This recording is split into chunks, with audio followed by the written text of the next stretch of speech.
Oke, selamat datang kembali. Hari ini kita mau coba sesuatu yang agak beda nih. Kita bakal ambil satu kalimat aja. Iya, cuma satu kalimat. Dan kita akan bedah habis-habisan buat ngelihat ide besar apa sih yang sebenarnya tersembunyi di baliknya. Nah, ini dia kalimatnya. Orang yang pemalas cenderung orang yang mudah percaya. Wah, tajam banget ya. Dan mungkin agak provokatif juga. Coba deh kita resapi dulu sebentar kalimat ini sebelum kita kulik lebih dalam. Males, terus gampang percaya. Sekilas kayaknya dua hal ini nggak nyambung ya kan? Apa coba hubungannya orang males sama gampang percaya gitu aja sama omongan orang? Nah, ini nih pertanyaan besar yang bakal kita cari jawabannya bareng-bareng. Oke, siap. Kita langsung aja bedah kalimat ini. Biar benar-benar paham, kita bakal bongkar satu persatu. Kita lihat dulu konsepnya masing-masing, baru nanti kita sambungin lagi. Yuk, kita mulai dari bagian pertamanya dulu. Malas. Eits, tapi tunggu dulu. Waktu kita ngomongin malas di sini, ini bukan soal malas gerak atau kerja fisik ya. Ada jenis malas lain yang jauh lebih penting buat kita bahas. Nah, ini dia kuncinya, kemalasan mental. Apaan tuh? Simpelnya, ini tuh kecenderungan buat milih jalan pikiran yang paling gampang, yang paling nggak bikin pusing. Jadi, kita ogah mikir yang ribet-ribet atau yang butuh usaha ekstra. Penting nih, ini bukan berarti bodoh ya. Ini lebih kepilihan buat nggak mau keluarin energi buat mikir kalau nggak kepepet banget. Ciri-cirinya gimana? Nah, ini dia yang menarik. Orang yang malas mental itu biasanya nyari jawaban yang simpel buat masalah yang sebenarnya rumit. Mereka juga bakal ngehindarin analisis yang mendalam. Soalnya ya capek kan?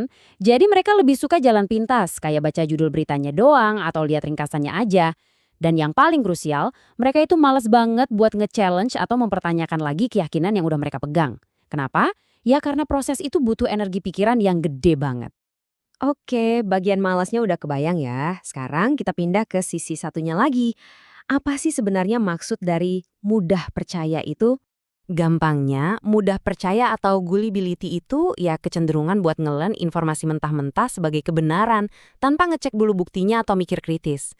Sekali lagi, ini bukan soal cacat karakter atau gimana ya. Ini lebih ke sebuah proses. Kita percaya aja sama sesuatu tanpa mau repot-repot melakukan verifikasi. Contoh perilakunya jelas banget. Orang kayak gini tuh terima aja klaim apa adanya. Gak ada tuh usaha buat nyari argumen pembanding atau lihat dari sisi lain. Mereka lebih ngandelin perasaan atau intuisi ketimbang analisis. Hasilnya, gampang banget kepengaruh sama cerita-cerita yang simpel dan kedengarannya meyakinkan.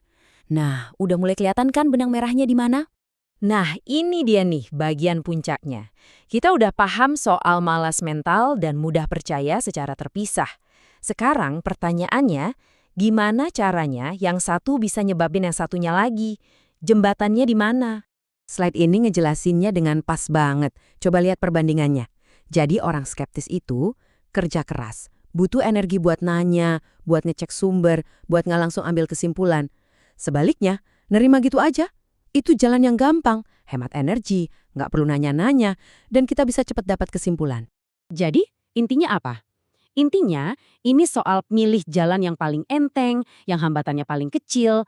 Kalau disuruh milih antara kerja keras mikir sama ambil jalan pintas yang gampang, otak kita itu ya secara alamiah bakal cenderung milih buat hemat energi. Coba kita urutkan prosesnya ya, biar kebayang. Satu, kita dapat informasi baru. Dua, kita punya pilihan nih. Mau dianalisis dulu secara kritis, yang mana butuh energi atau enggak. Tiga, karena ada bias malas mental, otak kita lebih milih buat hemat energi itu. Dan empat, hasilnya, ya udah terima aja informasinya. Itu jadi pilihan default, jalan yang paling gampang. Terus, apa artinya semua ini buat kita sehari-hari? Pembahasan ini bukan cuma sekedar teori loh. Ini benar-benar punya dampak nyata ke cara kita melihat dan memproses semua informasi di sekitar kita. Jadi, poin paling pentingnya adalah ini semua soal ekonomi pikiran. Anggap aja otak kita itu punya budget energi yang terbatas setiap hari. Dan secara naluriah, otak kita bakal selalu cari cara buat ngirit budget itu. Nah, ini dia kesimpulannya yang perlu kita pegang. Satu, mikir kritis itu aktif dan itu boros energi. Dua, nerima informasi secara pasif itu bisa jadi settingan default otak kita buat hemat energi.